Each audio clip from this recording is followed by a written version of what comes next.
ఏ పని సాల్ చేసినా సరే ఎసొంటి ఆటంకాలు రావద్దని ముందుగాల పబ్బది పట్టేది ఆ గణపయ్యకే.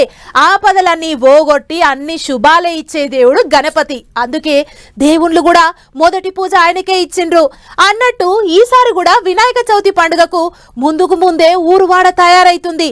తీరు తీరు విగ్రహాలు బండ్లెక్కి తరలిపోతున్నాయి అన్నట్టు నిమజ్జనం రోజే కాదు, గణపయ్యను మండపానికి గొంట వేయేటప్పుడు కూడా మనోళ్ళు ధూమ్ ధామ్ మస్తు గట్టిగా చేస్తుర్రు చూడుర్రి.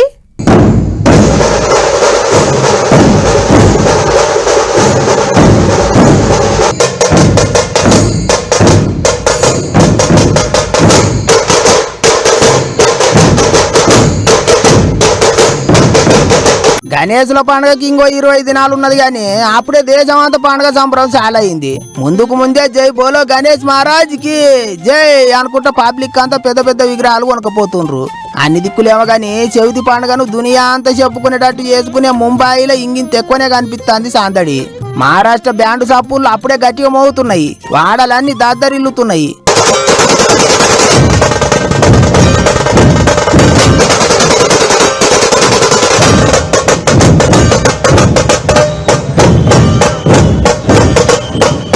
పైలే చూడ ముచ్చట ఉన్నది పోయినరే. ఆ బ్యాండ్ బాజా మోత ఇంటుంటేనే పబ్లిక్ కు పండుగ జోష్ వస్తున్నది. ఏమైనా విద్యా బుద్ధులు ఇచ్చే గణపతికి గిట్ల పండుగకు ముందే ఘనంగా స్వాగతం పలుకుతారు పబ్లిక్.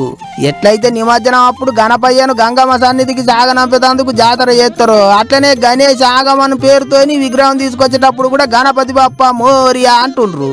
మన దిక్కు కూడా పండుగకు అన్ని తీర్ల తయారైతున్నాయి మండపాలు. అయితే అన్నిటికంటే పెద్ద ముచ్చట ఏంటిదంటే పెద్ద పెద్ద విగ్రహాలను బండి ఎక్కించి తీసుకుపోయేటప్పుడు జర పైలం అన్నదమ్ముల్లో కరెంటు తీగలు, చెట్లు, పట్టణంలోనైతే బ్రిడ్జీలు ఏవో ఒకటి అడ్డం వస్తుంటాయి. జర చూసుకొని పోయినరే. కరెంటు తీగలతో మాత్రం ఇంత పైలంగా ఉండుండ్రి.